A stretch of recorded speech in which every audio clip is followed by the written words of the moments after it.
গ্যাসীয় পরিবহন বলতে মূলত আমরা বুঝি আমাদের ফুসফুসের ভিতর যে অ্যালভিওলাস থাকে সেই অ্যালভিওলাসের ভিতরের বাতাস এবং তার আশেপাশে যে কৈশিক জালিকাগুলোর মধ্যে রক্ত থাকে, এই বাতাস এবং রক্তের যে গ্যাস সেটার যে বিনিময় বা সেটার যে পরিবহন, এটাকে আমরা বলে থাকি গ্যাসীয় পরিবহন।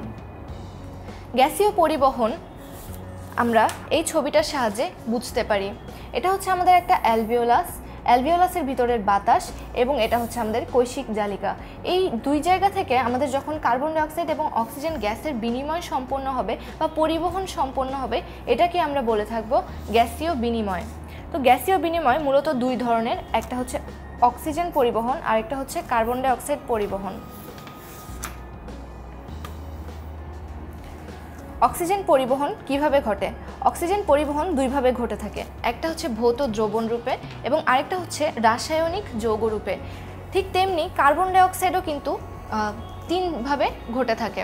কিভাবে ঘটে থাকে? ভৌত দ্রবণ রূপে, কার্বামিনো যৌগ রূপে এবং বাইকার্বনের যৌগ রূপে। এই যে অক্সিজেন এবং কার্বন ডাইঅক্সাইড বিভিন্নভাবে পরিবাহিত হয়ে থাকে, এই পরিবহনটা আমরা পরবর্তী ক্লাসে আরও বিস্তারিত জেনে নিব। আজকে এ পর্যন্তই, সবাইকে ধন্যবাদ।